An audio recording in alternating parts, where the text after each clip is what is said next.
Assalamualaikum warahmatullahi wabarakatuh. Apa kabar? Semoga Anda selalu dalam keadaan sehat dan penuh berkah. Hari ini, dunia Islam akan berbagi tentang kisah penciptaan semesta dalam Al-Quran dan sains. Hampir setiap peradaban dan kepercayaan di dunia memiliki kisah penciptaannya masing-masing. Bangsa Yunani kuno berbicara tentang chaos sebagai kondisi awal sebelum alam semesta tercipta. Bangsa Sumeria dan Mesopotamia memiliki mitos tentang keterlibatan makhluk luar angkasa, sementara suku-suku di Mapi, Papua, mempercayai keberadaan Saifafu yang membentuk dunia dari pikirannya. Bagaimana dengan Islam? Dalam Islam, kisah penciptaan alam semesta dijelaskan secara unik melalui Al-Quran. Meski tidak disampaikan dalam urutan kronologis, Al-Quran mengungkapkan konsep penciptaan yang ajaib dan berbeda, tidak sekadar mengikuti tradisi Judeo-Kristiani dalam Taurat dan Injil.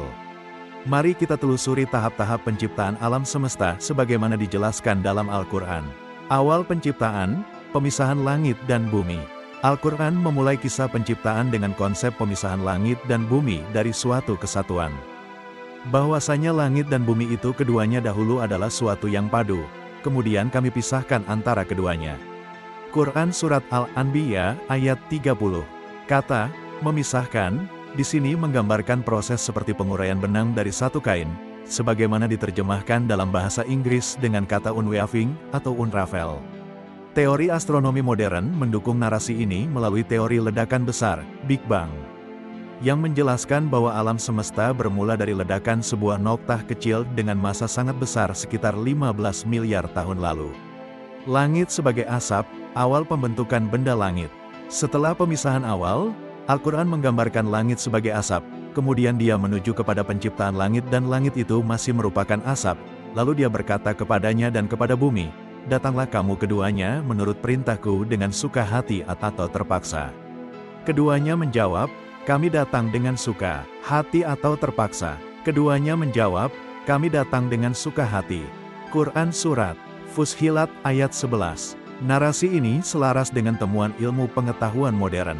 Setelah Big Bang, proton dan neutron membentuk atom-atom yang menghasilkan awan gas di alam semesta awal. Awan gas inilah yang kemudian terkonsolidasi menjadi bintang-bintang, galaksi, dan benda langit lainnya. Penetapan garis edar benda langit. Allah tidak hanya menciptakan langit dan bumi, tetapi juga menetapkan orbit benda-benda langit. Dan dialah yang telah menciptakan malam dan siang, matahari dan bulan. Masing-masing dari keduanya itu beredar di dalam garis edarnya.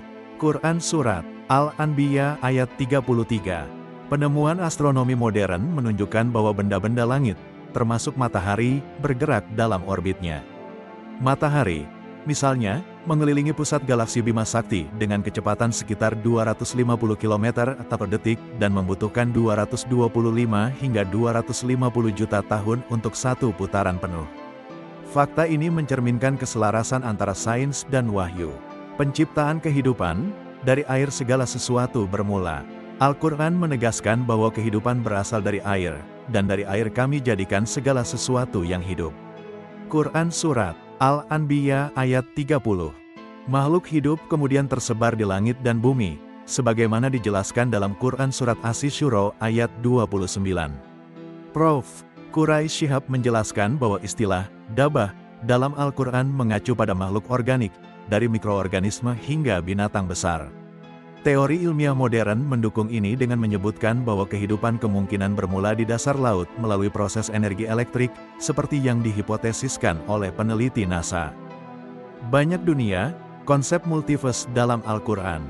Salah satu konsep yang unik dalam Al-Quran adalah keberadaan langit dan bumi dalam bentuk jamak. Allah lah yang menciptakan 7 langit dan seperti itu pula bumi. Quran Surat At-Talaq ayat 12. Ayat ini menunjukkan bahwa penciptaan tidak terbatas pada satu dunia saja.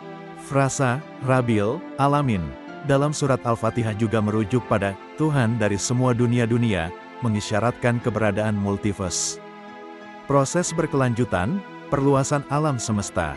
Penciptaan dalam Islam tidak berhenti setelah terbentuknya langit dan bumi. Al-Quran menyatakan bahwa alam semesta terus berkembang. Dan langit itu kami bangun dengan kekuasaan kami, dan sesungguhnya kami benar-benar meluaskannya. Quran Surat Az-Zariyat ayat 47. Para ilmuwan telah mengonfirmasi bahwa alam semesta masih terus meluas sejak peristiwa Big Bang. Selain itu, bumi telah mengalami beberapa pembaruan besar melalui serangkaian kiamat kecil dalam sejarahnya, seperti 5 kepunahan massal besar yang terjadi jutaan tahun lalu. Waktu penciptaan dan ketidakterbatasan Allah. Proses penciptaan dalam Al-Quran disebut berlangsung dalam 6 masa, yang menciptakan langit dan bumi dan apa yang ada antara keduanya dalam 6 masa, kemudian dia bersemayam di atas arsy. Quran Surat Al-Furqan ayat 59. Namun, lamanya waktu tersebut tidak sama dengan sehari di bumi.